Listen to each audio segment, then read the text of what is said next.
Well, hello everybody. Welcome to the next game in the 1987 American League replay. We are finally at May 1st as the month of April has been completed. And it is game number 148 overall.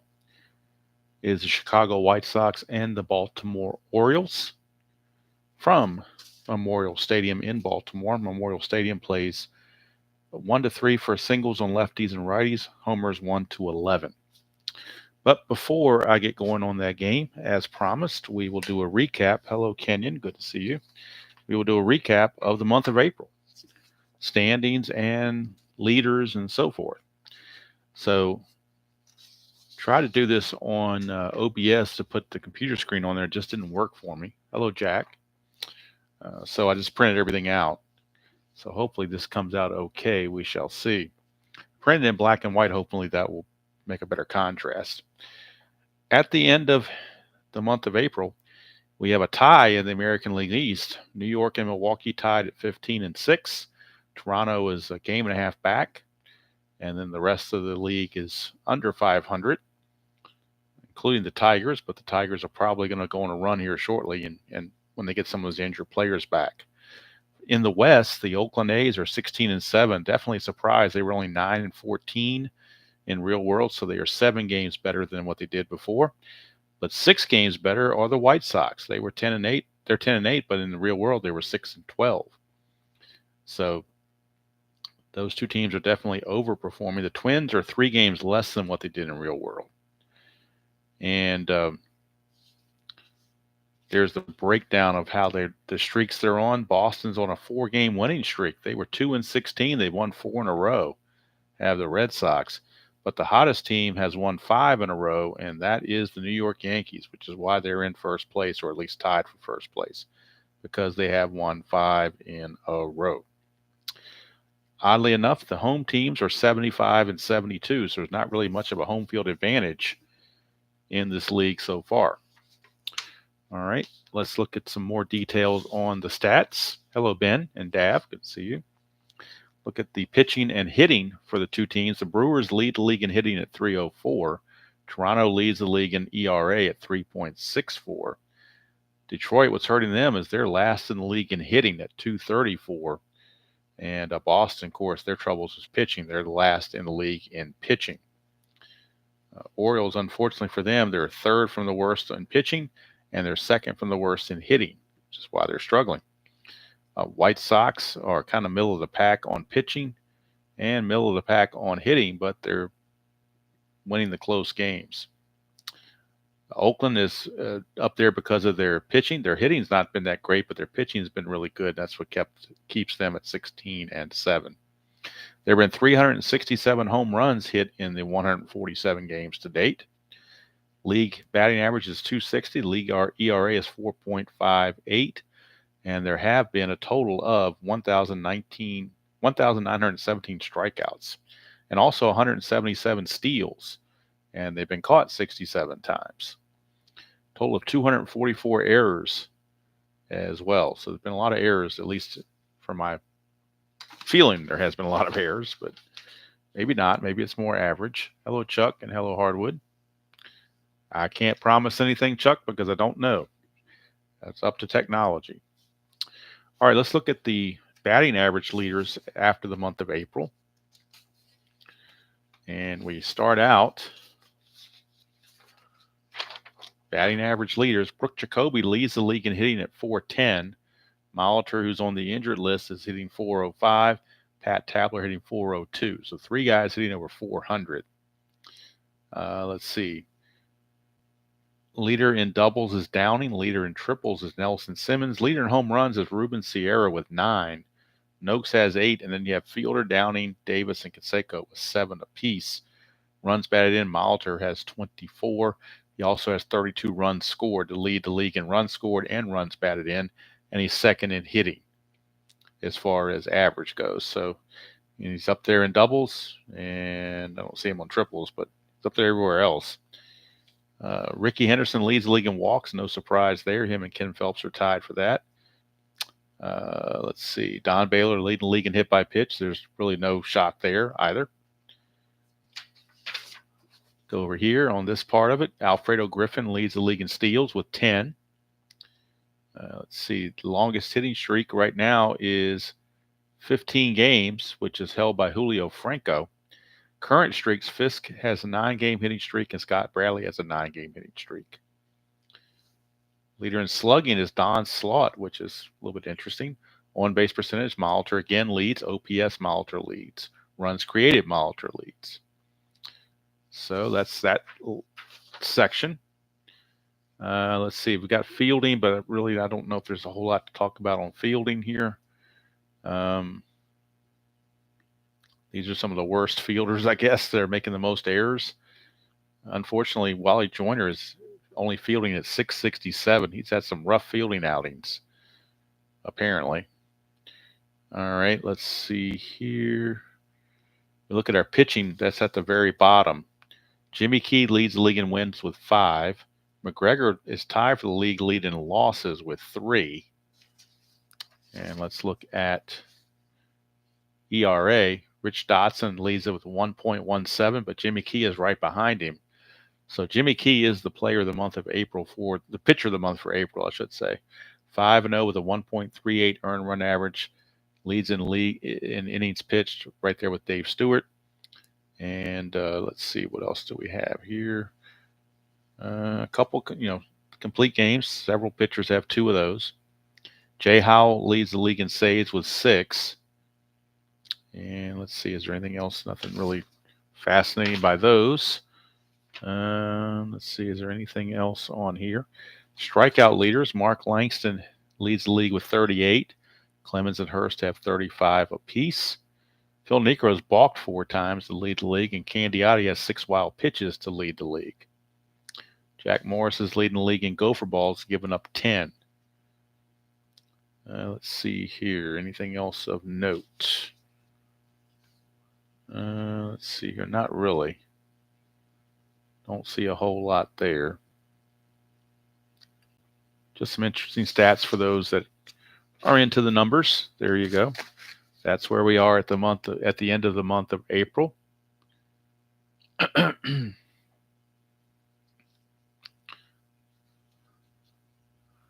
best whip. I don't know if I printed that out. We'll see if Strat-O-Matic gave that on one of their things. I don't know if they have I don't think they have a whip on here.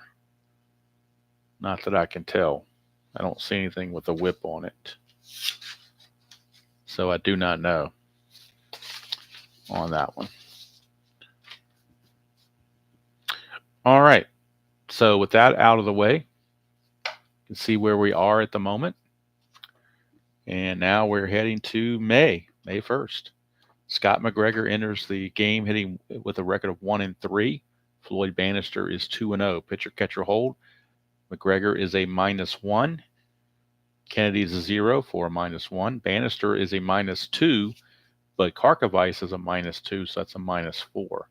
Oddly, Walker is the DH. Fisk is playing first base in this game.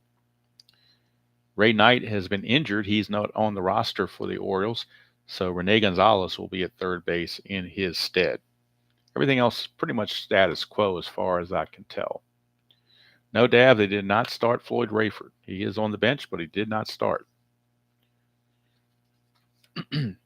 And these are strict as-played lineups. Somebody had asked me before about why don't you go off the reservation and not worry about injuries and just keep everybody healthy and whatnot, particularly, bringing Molitor to let him play all the time. But one of the reasons I'm doing this is to test the Strat-O-Matic game engine. And the only way I can test the Strat-O-Matic game engine accurately is to go and try to give these guys the right amount of at-bats against the right pitchers as much as possible. So the as-played is the most accurate way I can do that. So that's why I'm doing it. And I started the season that way. So if all of a sudden I bring Molitor back and make him healthy, well, that's not fair to Cleveland because Brett Butler's been out for a couple of weeks. So this decision was made right off the get-go, and that's what I'm sticking with. All right, so Scott McGregor will lead off for the Orioles and get his warm-up tosses in. You got it right, Ben. You got it right. But that's what I determined from the get-go. So just want to be consistent. So let's see here. So Scott McGregor, 1-3 with an 8.38 earned run average. I think he might have been one of the higher earned run averages in the stats that I printed out. Let's see if I can find that. I've got the best earned run average. Does it give me the worst earned run average? That's the question. Gives me earned runs, but not earned run average. So it didn't print off the worst earned run average. It just says earned runs, so I'm not gonna worry about it. All right. 19 innings pitched, 21 hits, 11 walks, 15 strikeouts. And leading off for the White Sox will be Gary Redus. Redus is hitting .306, a homer and 8 runs driven in. Of course, the White Sox 10-8, Orioles are 8-13. White Sox in second place in the American League West, trying to catch the Oakland A's. And Oakland's gotten help. The White Sox got help from Milwaukee last game to give them a chance to catch up. So with those prelims out of the way, let me do one final check to make sure everything is showing up the way I would want it to show up. And it looks like, at least for now, it is. I could probably bring this down just a hair. Maybe that helps. I don't know.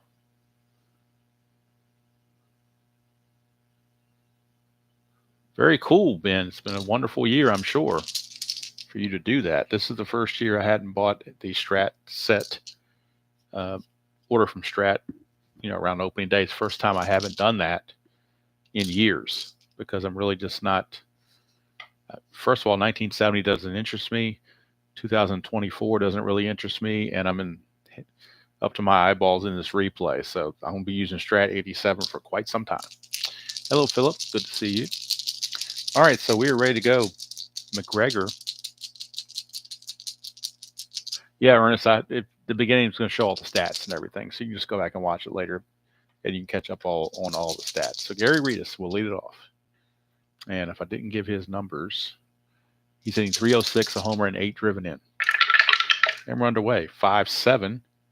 And that's a ground ball second base X. We are looking at Burleson, who's a 4. 4 and a 10 should be okay. 4 and a 10 is a G3, so that's good enough. He's an E18, so he has to avoid 13, 3, and 18. That should be good enough, you would think. But he can't. That 13 comes up more times than I care to think. E18 and a 13 right there is a one base error on Mr. Burleson. E4. Just Cal Ripken Sr. just pulled out whatever hair he had left, seeing Burleson make that play. So the error, E4, will put Redus at first base, and we are using Baltimore colored dice as best I can get. Redus will try to get the lead. 2 through 6, he gets the lead. He does not, so he will hold. And that will send up Fred Manrique, second baseman. He's an excellent bunter, but I think in this game, both teams are kind of expecting it to be a high scoring, so playing for one run may not be that prudent. They're going to go ahead and let Manrique swing away. 6-2, and that's a ground ball shortstop X. That is, of course, Cal Ripken. He's a 2E20. 2 and a 14. Might be a double play chance. 2 and a 14 is a G1. So he just has to, on an E20, just has to avoid 4, 15, 16, and 17. And he does. So it's good play for Ripken. It will be a double play, 6-4-3, to atone for the error from Burleson. 6-4-3 double play, 2 quick outs. Pitcher's best friend. And now that brings up DH Greg Walker. Walker hitting .169, 2 homers, 9 driven in. Lefty on lefty matchup. 2-9, and that's a ballpark blast. 1-11. He does have normal power, but that's a 13. So it will be just a deep fly to right field, and Simmons puts it away to end the inning. And the White Sox are turned away. We go to the bottom of the first, Chicago nothing, and the Orioles coming to bat. And on the hill will be Floyd Bannister for the White Sox. He is 2-0 on the replay with a 1.39 earned run average. If we looked at the stats from before that we saw in the very beginning, get back to those real quick. If I can find them. To our pitching stats. Yeah, here we go. The ERA leaders. Floyd Bannister is third in the league in ERA, but behind his teammate Dotson and behind Jimmy Key. So he's had quite a good start to the 87 replay. Someone who has not had a good start to the 87 replay is Alan Wiggins. All right, so Bannister 2-0, 1.39 earned run average, 32 innings pitched, 16 hits, 3 walks, 15 strikeouts. For Wiggins, he's hitting a .188, a homer, and 6 driven in. It's a 4-5 right-hander, pops it out to Ozzie Guillen, and that's 1 away. So 1 down.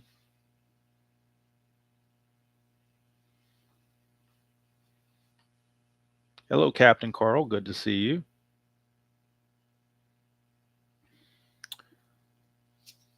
So Rick Burleson. I'm going to try to tone for the error. Burleson on the replay. He's hitting a terrible 113 in 53 at-bats. He had 209 in real world. No homers and 1 driven in. 1-7, and he will strike out. So Burleson off to a very tough game. Makes an error and then strikes out. Here's Cal Ripken. He's hitting .232. 3 homers, 8 driven in. 3-5, and that's going to be a ground ball to Guillen. Easy 1-2-3 inning for Bannister. Certainly will not hurt his ERA by any means. We played 1 at Memorial Stadium, no score. White Sox and O's. This was a American League Championship Series matchup just 4 years prior, 1983. But both teams fallen on hard times since then. Between 83 and 87, none of these teams were doing anything. All right, Bannister gets through the first inning unscathed. Now McGregor comes back out to face Fisk. Calderon and Hewlett. Fisk is hitting .316, a homer, 6 driven in. 3-8 against the lefty. That's a 1 for a triple, but he's going to end up flying to center field. And Freddie Lynn will put it away. 1 down. And that will bring up Yvonne Calderon. Calderon is hitting .302, 3 homers, 12 driven in. 6-6 against the right-hander. It's a split chance. 1's a 12 single. Anything else, he lines it to short. So that's going to be a line out to Ripken. 2 down for Tim Hewlett, third baseman. Hewlett hitting a .164, 1 home run and 4 runs batted in. 3-5 against the lefty is a ground ball to Ripken, and that's going to be an easy inning for McGregor. 1, 2, 3 go the White Sox. At the end of 1.5, we still got no score. I was expecting some offense in this game, but so far I haven't seen it. Up for the Orioles is Mr. Eddie Murray, or if you want to call him Mr. Thumbnail, there he is for this game. He was given the honor of the thumbnail. Eddie Murray is hitting .321, 4 homers, 10 driven in. 2-7, and he's going to strike out. So Bannister retires Murray, brings up Nelson Simmons. He's been a surprise for the Orioles. He's hitting .333, 8 for 24. But out of those 8 hits, 2 doubles, 3 triples, and 1 homer. He's got 6 runs driven in, so he's been very productive. 2-7, but not this time. He'll ground it back to Bannister for an easy second out. So 2 down, and that's going to bring up Freddie Lynn for a lefty-on-lefty matchup. Lynn struggling at a $1.98, does have 6 homers and 14 runs driven in. 4-7, and he'll draw the base on balls for the first base runner for the Orioles. He is no threat to run. Well, he does have the asterisk, so they are going to have to hold him on. But if he attempts to get the lead, he is caught stealing 7 through 10. So to try to get the lead plus Bannister is a -4 just doesn't make any sense. But they will hold him on because he has the asterisk, so they're going to have to hold him on. And that'll bring up Terry Kennedy, the catcher. He's hitting .211, 6 homers, 14 runs driven in. First havoc roll for Bannister. 2-7, and that's a 1-7 single. Anything else he lines to second. That's a 13. He will line it to Manrique, and the inning is over. So we go to the top of the third, still no score from Baltimore. McGregor and Bannister, 2 lefties going at it. Here's Daryl Boston, center fielder for the White Sox, and he is hitting .333. 4 homers, 11 driven in. It's a 4-4, and that's a catcher X. That's Kennedy. He is a 4. 4 and a 15 for a catcher. And again, nobody's on base, so no pass balls to worry about or whatever. 4 and a 15 is a P/F, so it'll be a foul out, assuming there's no error. Kennedy's error rating is an E4. He only makes an error on 16, 17, and 18. That's the only way he makes an error. And 14, he gets by with it. So it's a foul out to Kennedy to start the top of the third. Boston retired. Brings up Ozzie Guillen, shortstop. Guillen hitting .277. A homer and 6 driven in. 6-5, and that's a fly ball to left. Hauled in out there by Ken Gerhart, and quickly 2 away. For Mr. Ofer, Ron Karkovice, he's 0 for 24. He does have 4 walks, but he struck out 11 times. 6-8, and that's a single off of McGregor's card. So the first hit of the season for Ron Karkovice. He has no hits on his own card, but so they factor in, because he hit .071, they factor in base hits off the pitcher card, and that's what he got. So 2-out single, and of course will not be held. And Gary Redis is up. He reached on an error by Burleson to start the game. 110. He's going to get a single here. Karkovice doesn't run well at all. He will hold at second base. So all of a sudden, 2-out singles puts 2 on, and now a clutch situation for Manrique.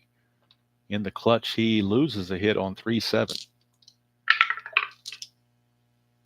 Manrique hit into a double play, his first chance. 2-7, not this time. 1-2 is a double, 3-20 is a single. It's a single, 2 stars. So that's going to move Redis to third, and it will score Karkovice from second. So some 2-out magic by the White Sox, and they have taken the lead 1-0. Brings up Greg Walker. McGregor trying to shake off this 2-out onslaught. 3 consecutive singles. 2-5, and that's ground ball to third. So finally they get out of it, as Gonzalez will go the short route to Burleson for the fielder's choice to end the inning, but the White Sox do get the run. And we go to the bottom of the third. It's 1-0 Pale Hose. Now Bannister comes out with the lead, and he'll be facing Ken Gerhart, left fielder. Gerhart hitting .225, 5 homers, 10 driven in. 3-7, and that's a single for Gerhart. First hit of the game for the Orioles. Belongs to Ken Gerhart. And Gerhardt can try to get the lead on the 4 through 6, 4, 5, or 6. It does not get the lead. He will hold. Brings up Rene Gonzalez, second baseman, limited duty. In 8 at-bats, he is hitting 375 in those 8 at-bats. I believe that's 3 for 8, if I'm not mistaken. With a double, no runs and a run driven in. 3-7, and that's a ground ball to short. That'll be a 6-4-3 double play. So each team now has turned to twin killing and thwarted any sort of a leadoff rally. So 2 outs, bases clear for Alan Wiggins. 4-5, switch hitter batting right-handed, pops it up to Guillen just like he did to start the game. So 2 pop outs to Guillen. And we've completed 3 from Memorial Stadium. It is the White Sox 1 and the Orioles nothing.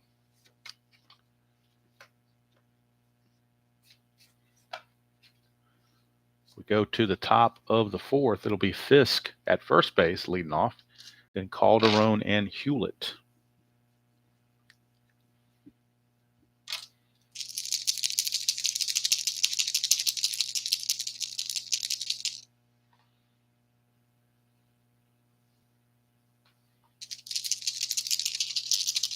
All right, here's the pitch to Fisk.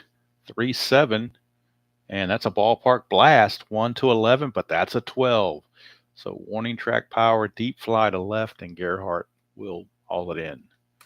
Just one loud out off the bat of Fisk. And here comes Calderon.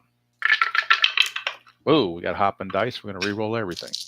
My house rule is if all 4 dice don't fit in the tray, then we re-roll everything. We don't keep anything that's still here. We reset the whole thing.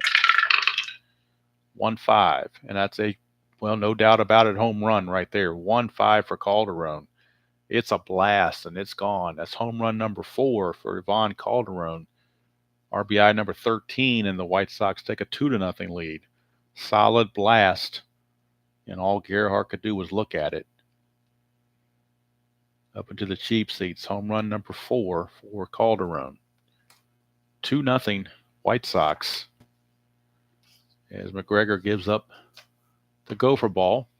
That is the 3rd home run of the season that McGregor has given up in 23 innings. He gave up 15 in 85 innings in the real world. Here's Hewlett.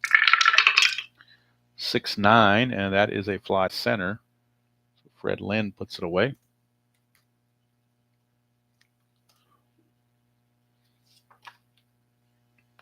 And here's Darryl Boston.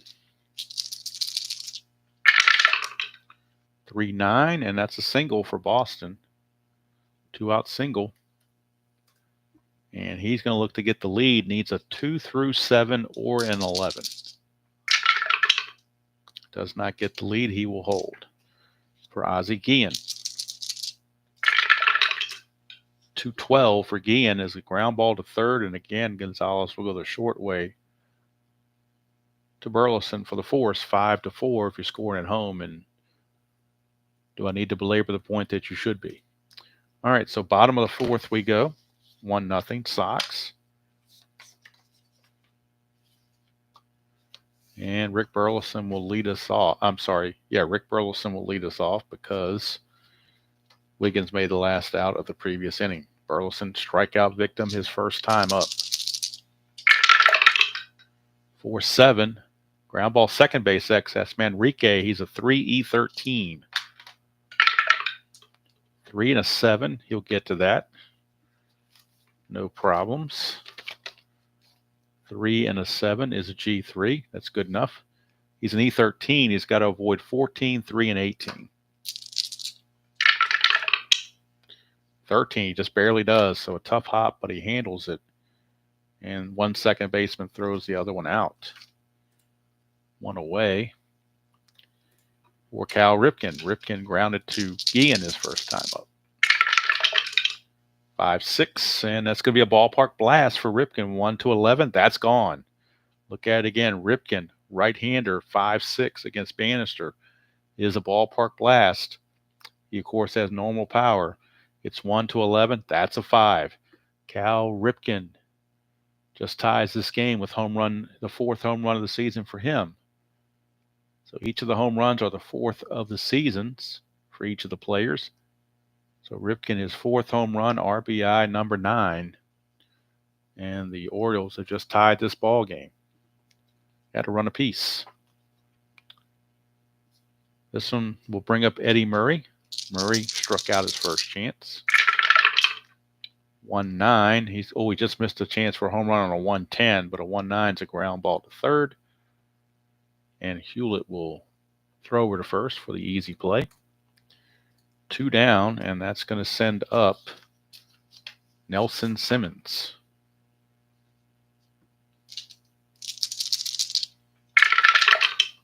3-6 struck him out, and that's going to end the inning. But the home run from Cal Ripken has tied this ball game. We go to the 5th. We are tied at a run apiece. And this is the fatigue inning for McGregor. He has that 5 there, so susceptible to fatigue from here on out.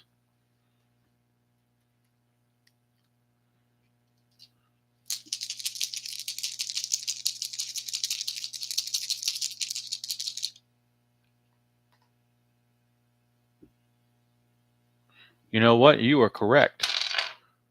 You are absolutely correct. Both Cash Guy and Captain Carl, thank you for pointing that out. And of course, my little whiteout is messed up, so I'm going to have to be messy and just do a scratch out. It is 2-1 White Sox.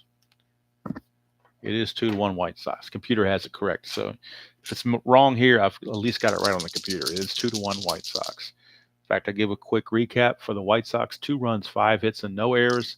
For the Orioles, 1 run, 2 hits, and 1 error through 4 innings. And here's Karkovice. He got his first base hit of the season. He is now hitting .040 in 25 at-bats. Remember, he had .071 real world. So one more hit might get him to where he needs to be. And it's off McGregor, 4-7. 1-14 is a single. He just got that hit. How about that? Karkovice, base hit for Karkovice. How do you like that? Karkovice is 2 for 2. Karkovice is 2 for 2 in this game. That's why strange things can happen. And Karkovice, 2 for 2.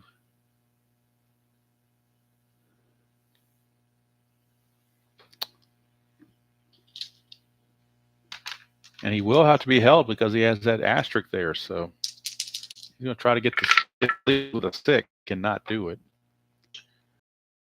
Will have to be held, or else he'll get a free base, basically. So they got to hold him on. Here's Reedus. 2-6, and that's a ground ball shortstop A. It's going to be a 6-4. Second double play turn by. Very, very fortuitous time. As they get the speedy Reedus 6-4-3. Quick outs. Nobody on for Manrique. 5-6, and that is a strikeout. There's a dot there, but he has not reached fatigue. So McGregor gets through it. We go to the bottom of the 5th. It is still White Sox 2 and Orioles 1.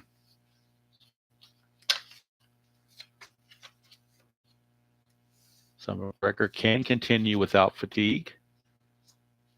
And boy, Bannister's fatigue rating is number 7, so don't worry, it's the 7th inning for him. Thank you all for it's getting choppy, you say? Having issues again. I hope not. Is it choppy on the or the audio? Because what I'm seeing is to be okay on the computer. Let me check on my phone. Oh yeah, it looks like it's doing what it's supposed to be doing here. Boy, this stuff happens. I don't know why it's happening to me in prime time, but it does on weekends.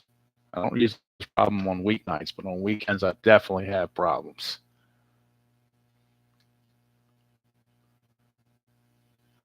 So I don't know what's going on with that. I'm going to go ahead and let me do this.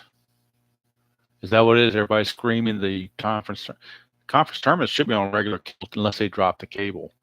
So what I'm going to do is I'm going to save the game on Strat so I don't lose what I've already input.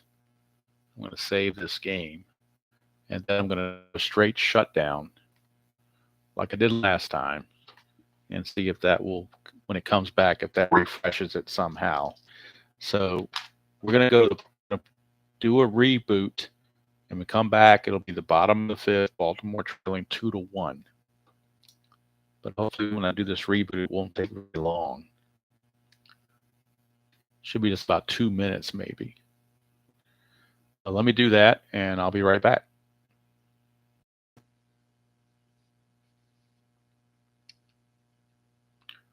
Okay.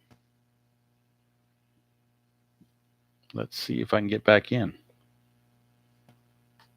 It says I'm back on, so we'll see. See if I can get back in. Volume appears to be okay too. So, oops, sorry, bumped into something. Let me fix this and get everything ready to go. So it looks like I think we're back in business. If I'm not mistaken, we should be back in business.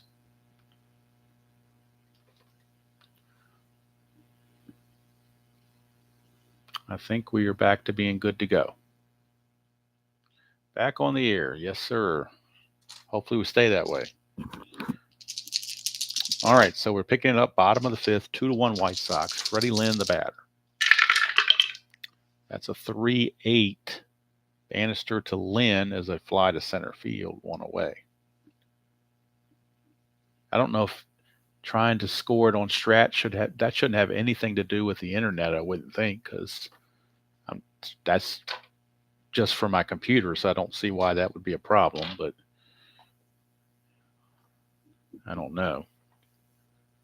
So let's get back to, see if I can go back to rescoring this game once I pick it up from being saved.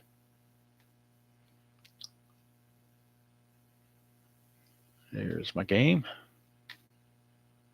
Open it back up, and we're back in business. All right, so fly center field, Lynn is out.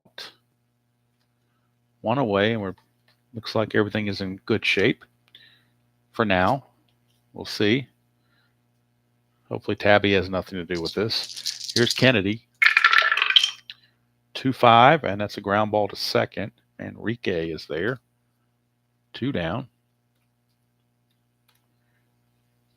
And that'll send up Ken Gerhardt. 2 out, space is clear for Gerhardt.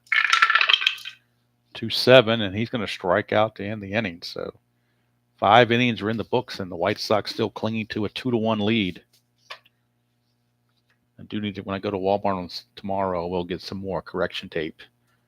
Right now, only one I have is all messed up, and I don't have any liquid whiteout, so we'll just have to go with it. Try not to make any more mistakes, if possible.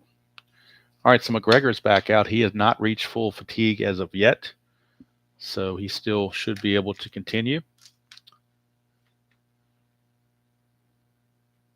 And he will be facing Greg Walker. It's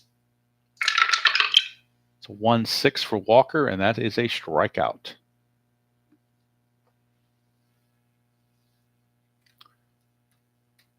Struck him out, and that's going to send up Carlton Fisk. He homered to give the White Sox at the time a 2-0 lead. 3-5, and that is a ground ball to Ripken at short. 2 down. So McGregor hanging tough, trying to hang with Bannister as much as possible. Here's Calderon. 4-8, and that's a single for Calderon off of McGregor. 2-out single. Calderon, to get the lead, he needs a 2, 3, 4, or 5. He does not get the lead, but that's a 2, so it's a chance of a caught stealing. I'm sorry, of a balk on McGregor. It's a chance for a balk on McGregor. And I forgot to put down McGregor's balk numbers, so let's look on the computer to get his balk total, or balk rating, I should say. He has a 19 balk rating, so it looks like we're going to have a balk here. And we do. So it's a balk by McGregor as he threw over to get Calderon, and the umpire at first base says he balked. So that will put Calderon over to second base. I'm sorry, it'll put Calderon over to second base, and Hewlett has a chance to drive home a run. It's a clutch situation for Hewlett, and he is neutral in the clutch. I'm sorry, he gets one extra hit on a 3-2. Calderon not being held at second. 4-5 against the right-handers. A fly to right field. Simmons puts it away, and the inning's over. So he pitches around the single and the balk, and we go to the bottom of the sixth. Still a 2-1 ball game. Leading off for the Orioles, it'll be Rene Gonzalez. Then we'll have Wiggins and Burleson. It's only the sixth inning, so I don't do substitutions other than injuries until the seventh. So that means Wiggins and Burleson both have to hit. 4-10 against Bannister is a ballpark single check, 1-3 though, but that is a 1. So Rene Gonzalez gets that base hit. And now you wonder if Wiggins, he's an A bunter, so they're going to have Wiggins bunt. No question about it. You're going to have Wiggins bunt. The bunt will go with a 1 there. Since that is a 1, the bunt is going to the pitcher, Bannister. He's an A bunter. Corners are in, makes him a B bunter. So we're in this column here. Basically needs a 9 or less to have a good bunt. It's a 6. So that's defense. So it's possible the defense could try to make a play. Bannister's rating, though, is a 4. So we take the speed of the runner, Gonzalez, a 12, and we're going to add 4 to that, make it a 16. So they could get him, but they'd have to throw a 17 or higher to do it. So they're going to make the safe play and just get the easy out at first base as Bannister throws to Enrique covering, and Gonzalez will take third.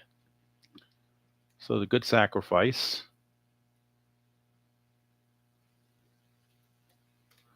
Puts the tying run in scoring position. But who do you have up there but Rick Burleson? They love to pinch hit for him, but we can't.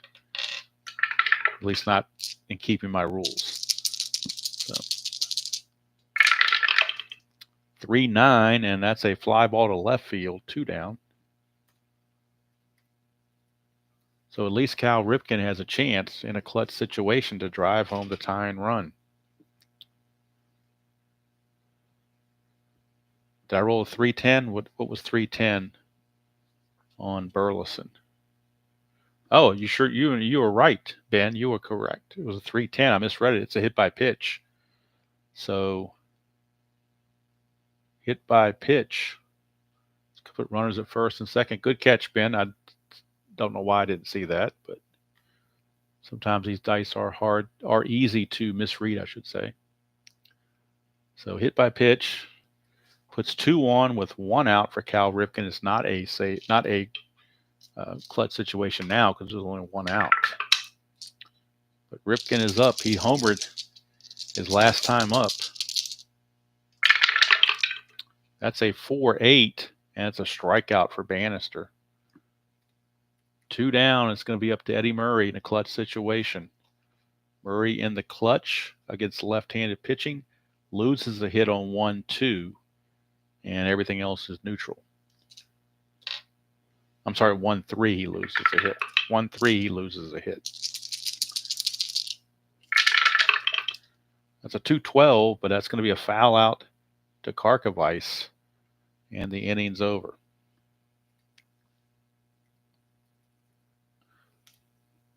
So we played 6 here at Memorial Stadium. The score is still 2-1.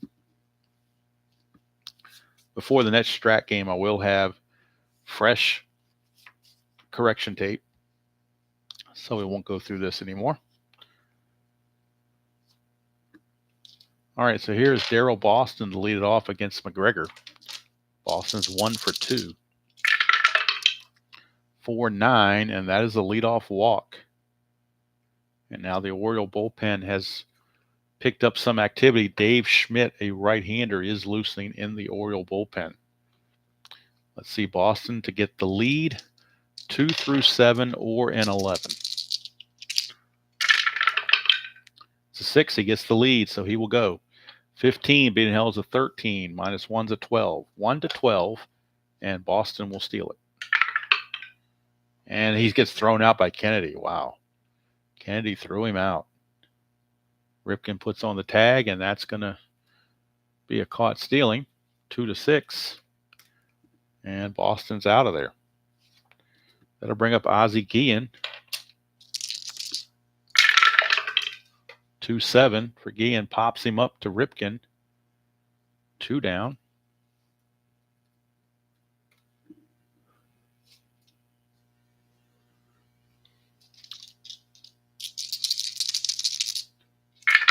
Karkovice, 2-5, and he's going to strike out, so he's back to his normal ways now with that strikeout.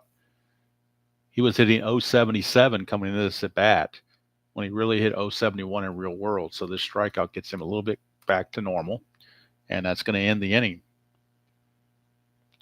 We go to the 7th inning stretch here in Baltimore, and it is still 2-1 White Sox.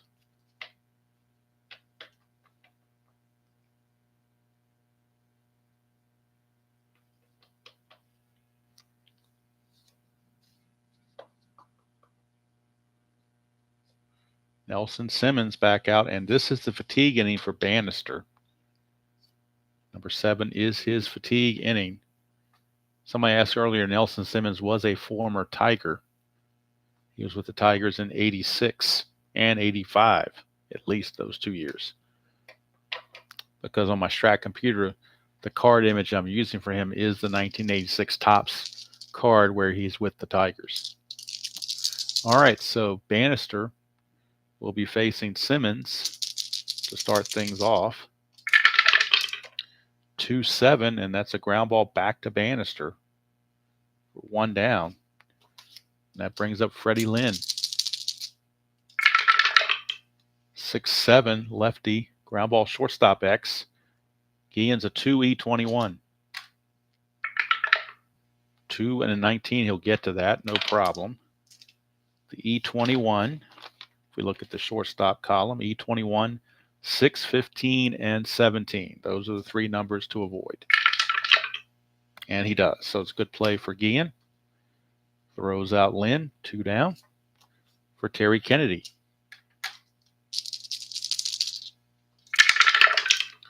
1-9, and that's a single for Kennedy. Keeps the inning going. Kennedy, of course, will not be held. We are in the 7th, so we can pinch hit when it gets to that point.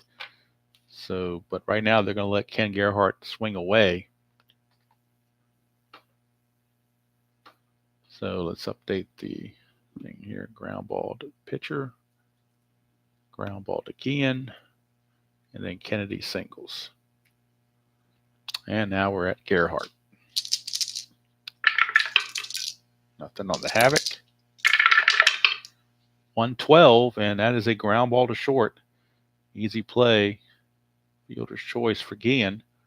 And the 7th inning is complete. So Bannister will keep and maintain endurance as well. As we go to the 8th, it is 2-1 still. Hello, Mr. Circle, Mr. Chris Circle Time. Payoff pitch is a pretty good game. Couple things I don't like about payoff pitch is the pitchers are not rated for splits. So that's one downer. Second downer is their defensive ratings are very questionable. But the card quality, there's no question about that. They have the best card quality in the business, period. No doubt about it. So the Orioles are going to make a move to the bullpen for Dave Schmidt. They figured they pushed their luck with McGregor far enough, and they're going to the bullpen for Dave Schmidt.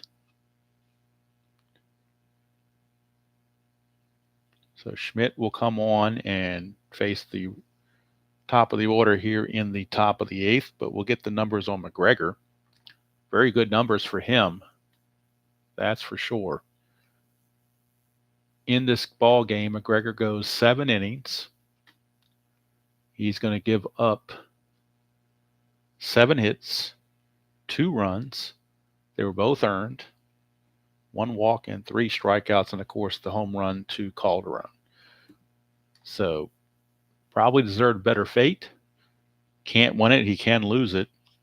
And now Dave Schmidt is coming on, and we'll get the numbers on Schmidt on the replay. Schmidt is 1-0 with no saves, an ERA of 2.70. He's tossed 20 innings already, 22 hits, 7 walks, and 9 strikeouts. In my opinion, Strat is still number 1. If I had to give a number 2, I'd probably say inside pitch. History Maker's his own animal, so it's hard to compare those two. But if I had to go 1, 2, 3 right now, I would say, in my opinion, for me personally, it would be Strat-O-Matic 1, inside pitch 2, and payoff pitch 3. And then somewhere after that is you're dealing with season ticket and fall classic. All right. Gary Reedus to lead things. That's just my opinion. Everybody's got their own opinion and likes different games for different reasons. All right, here's Reedus. He is 1 for 3. 5-10 against Schmidt is a ballpark single check, 1-3, but that's a 17. He will fly to center. 1 down. And that will send up Manrique. Manrique is 1 for 3 as well. 2-11 for Manrique, and that's a fly ball to Gerhardt in left field. 2 away. And that brings up Greg Walker. 4-4, and that's a 1-10 home run, but that's an 18, so it will still be a double. So Walker gets his first hit. This finally gets to face a right-hander, and he gets a double. So he doubles, gets himself into scoring position. Clutch situation for Carlton Fisk against the right-hander. Fisk in the clutch he's got 1 hit here at 112. That's the only difference. He gains a hit on 112. Schmidt to Fisk. 5-7, and that's a ground ball second base X. That's Burleson. Burleson was not holding the runner on, so he maintains his 4, but that's still not good. 4-18, though. He might catch a break. 4-18. 4-18 is a G1. His error rating is an 18, so he's got to avoid 13, 3, and 18. 13 is the main culprit he's got to avoid. Got to avoid 13. 12, he barely did. So Burleson makes the play and potentially saves a run by doing so. And the White Sox are retired in the top of the 8th. So we go to the bottom of the 8th. Still a 2-1 nip and tuck game here at Memorial Stadium. Bannister back out. Still has endurance. He'll be facing Gonzalez, Wiggins, and Burleson. Those are the scheduled hitters. But we could be looking at some pinch hitters. Although from the right side, let's see who they've got from the right side that they could bring in. They've got, Shelby's a switch hitter, and they have Floyd Rayford. Not very promising. They do have Larry Sheets, who's a good hitter. He's left-handed, but he's a good hitter. So Larry Sheets might be the guy they go to. But we'll start with Rene Gonzalez. He's 1 for 2. It's a 5-12, and that is a split chance. 1-8 is a single. That's a 19. He will line it to short. So Gonzalez lines it to short. 1 down. And we will get a pinch hitter for Alan Wiggins. Larry Sheets will pick up a bat and hit for Wiggins. I don't normally like to go lefty against lefty, but Sheets can hit lefties. At least in 1987 he could. And those right-handers are very, very porous off the bench.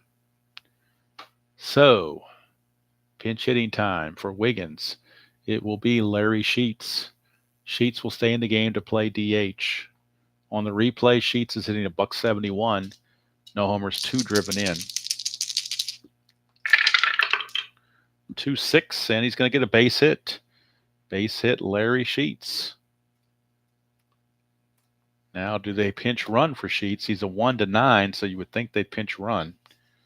And they're going to pinch run with John Shelby. So Shelby will actually be the one staying in the game to play DH because he's going to be the runner.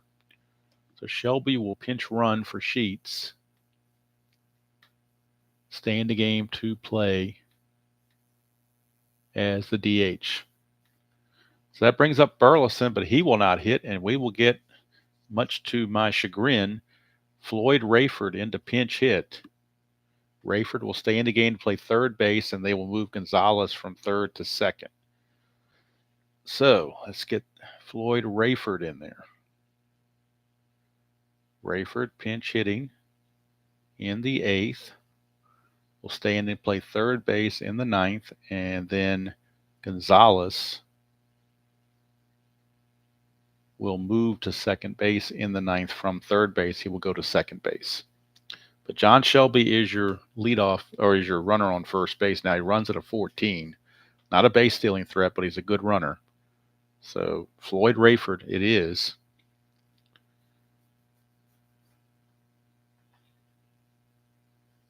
So Floyd Rayford will bat for Burleson. Rayford on the replay is hitting 231. He hit 220 in real world. He's hitting 231, 13 at bats, no homers or runs driven in. Does have a runner at first with 1 out. 2-5, and that's a split chance. 1-8's a single. That's a 7. So Floyd Rayford, base hit. So how about that? That should be a 2 actually, because 1 should have been Sheets. I forgot to write that down here. Sheets pinch hit 8th inning, and Shelby DH. So Rayford gets a base hit. Back-to-back pinch hit singles. So again, the managing par excellence on display. No other channel even comes close to that. So they can try. They're playing checkers. I'm playing chess. It's just the way it is. And here's Cal Ripken. White Sox bullpen now loosening. Now loosening in the bullpen for the White Sox. They have right-handed action in their pen.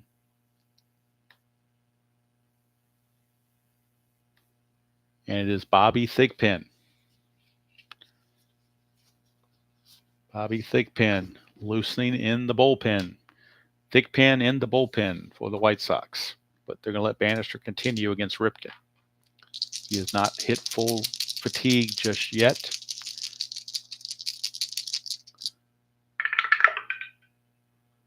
First and second, 1 out. 2-7, and that's a 1-2 single, and that's the lines to short. He will line it to short for out number 2.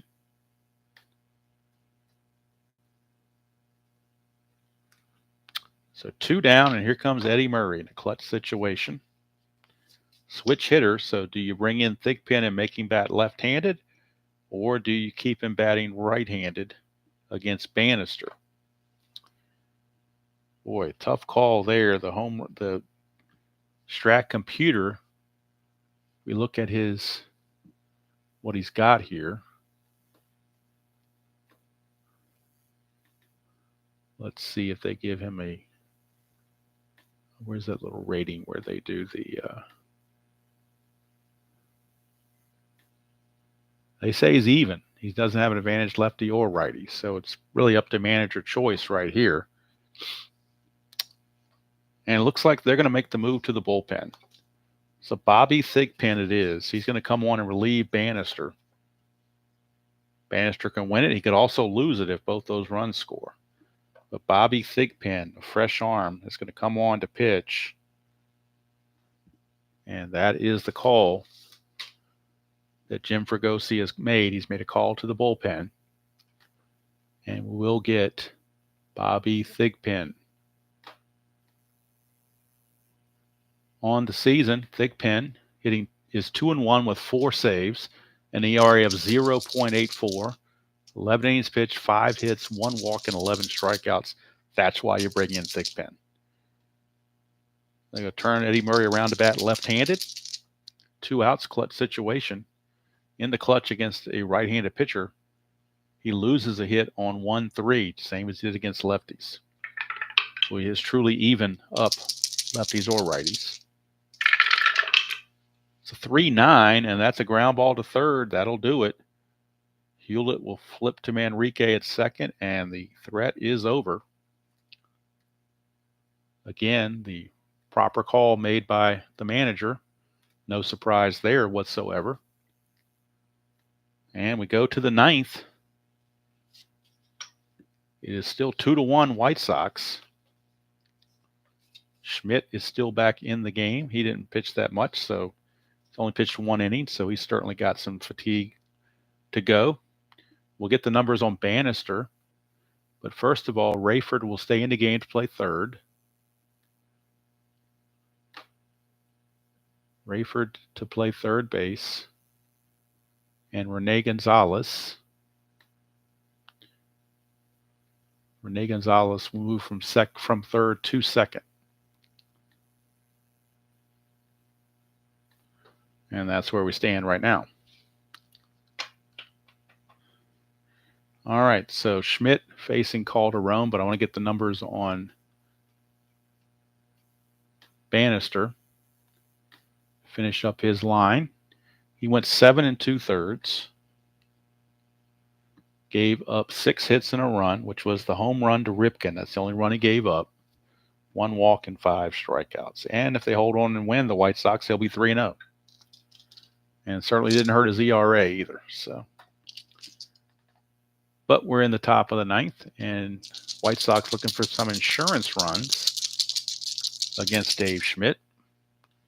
Make sure the cards still show. Let me double check this here. Yep, we're still good to go. All right. Calderon. 410 against Schmidt, and that is a fly ball center field X. That is Freddie Lynn. He's a 3-3. 3-1. That's terrible. 3-1 is going to be at least a double, I think. Yeah, double would have been 3 base. Everybody would have scored if anybody had been on base. It is a double. Lynn's an E3. He's got to avoid 3, 18, and 16 to avoid an error. 3, 18, and 16. He does that, but it will be a double as he will not be able to get to that ball hit by Calderon. It is a leadoff double for Ivan Calderon. Leadoff double for Calderon. And that'll bring up Tim Hewlett. Calderon not being held on. Hewlett. 6-11. Ground ball first base X. Either way, Calderon's going to make it to third base regardless with the ball hit to that side. So a 6-11 is ground ball first base X. We're looking at Eddie Murray. He's a 2. 2 and a 6. 2 and a 6, he should make that play. 2 and a 6 is a G2. He wasn't holding anybody on, so G2 is good. His error rating is a 10, so he's got to avoid 11, 15, 3, and 18. Not so much worry about 3 and 18. 11 and 15 are the ones to really focus on. That is a 16. So almost got to 18, but almost got to 15. But 16 is good. So Murray will field it and flip to Schmidt covering with the first out of the inning. But going to third base is Calderon. And now the infield is going to have to come in against Darryl Boston. Infield is in.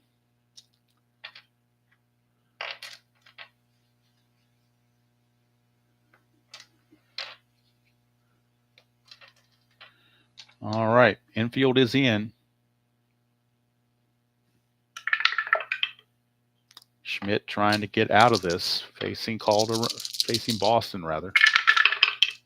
3-7, and that's a 1 for a single. Anything else, he lines out to second base. So he lines out to Rene Gonzalez, and the runner in third, Calderon, has to hold. So now 2 outs, and they will give an intentional walk to Ozzie Guillen. They will walk him intentionally because on deck is Ron Karkovice. And if the White Sox pinch hit for Karkovice, they're losing a very good defensive catcher. They'd have to move Fisk to catcher, and if they move Walker to first, they would lose the DH. So that would be a lot to consider if you're the White Sox.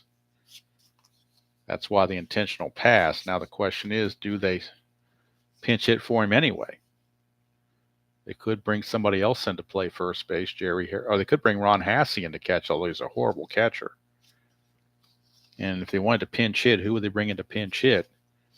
Steve Lyons would be the guy that would make the most sense.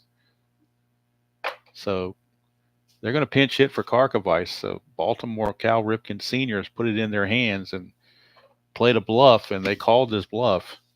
So it will be Lyons to bat and Hassey to catch, which can be dangerous for the White Sox. If you don't score here, you're going to bring in a much lesser catcher in the 9th. So Lyons will be the pinch hitter.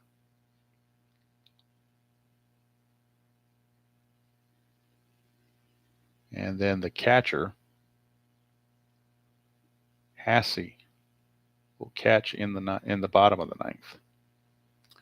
But Steve Lyons it is. Steve Lyons. He will pinch hit for Karkovice.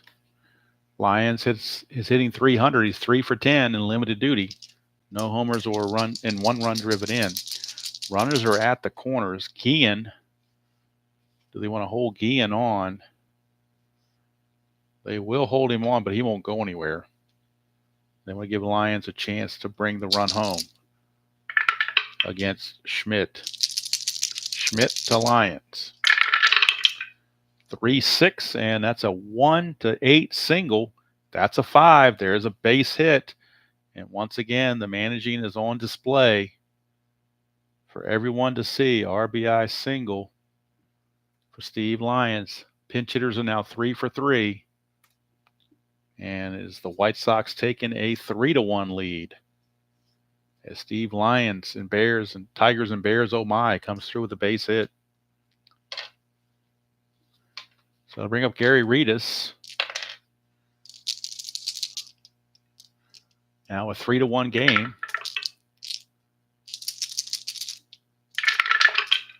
It's a 5-5, and that's a split chance. One's a single, and else he lines to short. That's a 2, so they caught a break.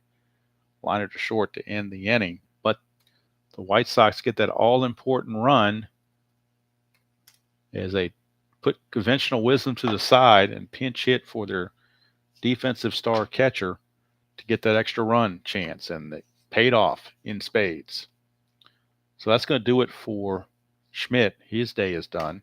Schmidt goes 2 innings. He's going to give up 3 hits and that all-important run. See, he walked 1, which was intentional, no strikeouts. But McGregor still, unfortunately for the Orioles, on the hook for the loss. Thigpen looking to get the save. He's going to be facing Simmons, Lynn, and Kennedy. But we do have pinch hitting available from the left side. Jim Dwyer has picked up a bat, and he will hit for Nelson Simmons. So Jim Dwyer is going to hit for Simmons. Simmons a decent year, but he's 0 for 3, and he's right-handed. So Jim Washer and Dwyer trying to put a Maytag on the ball and get it out of the stadium. Dwyer pinch hitting in the 9th inning. And he would play right field if it goes extra innings. But first things first, Ron Hassey goes in to catch.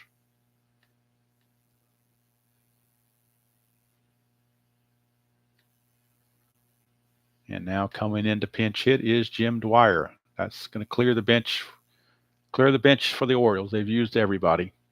Jim Dwyer hitting .423 and 26 at-bats, 2 homers and 3 runs driven in. Jim Dwyer to lead it off. 6-5, and he's going to fly to center field, 1 away. Right-handed 6-5 would have been a pop to second, so it would have been an out either way. That was a Kobayashi Maru. If you're a Star Trek fan, you know that's a no-win situation. So no matter what brilliant managing came up, it wouldn't have worked. Here's Fred Lynn. 1-8, and that's a strikeout. Could be that Thigpen's just too good. So we're down to our final chance. Terry Kennedy, last chance for the Orioles. 110, and that's a fly to center. That's going to do it. Ball game is over. White Sox win it 3-1, and they improve to 11-8 and gain another half game on Oakland. Orioles dropped to 8-14, unfortunately for them. And the guy I feel most sorry for is McGregor. He pitched well enough to win, and he unfortunately takes his 4th loss of the season. He drops to 1-4 with the loss. Win for Bannister. He is now 3-0. And the save for Thigpen, that is save number 5 for Thigpen. He goes an inning and a third, does Thigpen, gives up nothing and gets a strikeout. So the final line score 3 runs and 10 hits and no errors for the White Sox. 1 run, 6 hits, and 1 error for the Orioles. White Sox left on 7, Orioles left on 6. So there you have it. Yes, Cash. I love the pitcher's duels. Love the pitcher's duels. Yeah, Baines is on the injured list, or disabled list is what they call it back then. So he is away for a while. He'll be around at some point shortly, I imagine. So that was game number 148. And if we look ahead to game number 149, we look no further than the Metrodome. It'll be the New York Yankees taking on the Minnesota Twins. It'll be Burt B. Home Bly-Levin against Rick Rhoden. That'll be the pitching matchup going in the next game for Strat-O-Matic. Haven't filled in all the information yet on this score sheet, but that is the next game, New York and Minnesota. And then game 150 after that will be Cleveland and Kansas City. Mark Gubaza against Phil Niekro. That'll be game number 150, kind of a little milestone there once we get to that sometime during the week. But next game, possibly tomorrow evening maybe, or tomorrow morning, not probably tomorrow evening if I do it at all. It'll be the Yankees and the Twins from the Metrodome. You're welcome, Captain Carl. And if anybody missed that update of the stats to close out the month of April, you can rewind the video to the very beginning, and you will be able to see that recap that I put out. But getting back to the game at hand, the White Sox defeat the Orioles by the score of 3-1. Bannister the winner, 3-0. McGregor the loser, 1-4, and Thigpen his 5th save. Home runs in the game, Calderon his 4th, and Cal Ripken his 4th for the Orioles for their lone run. White Sox now 11-8, and by going 11-8, we look at the standings. They are now 3 games behind the Oakland A's, who are at 16-7. So only 1 game back in the loss column. So the Orioles drop further back. They're 7.5 back of the Yankees and the Brewers. So thank you all for spending part of your Saturday evening with me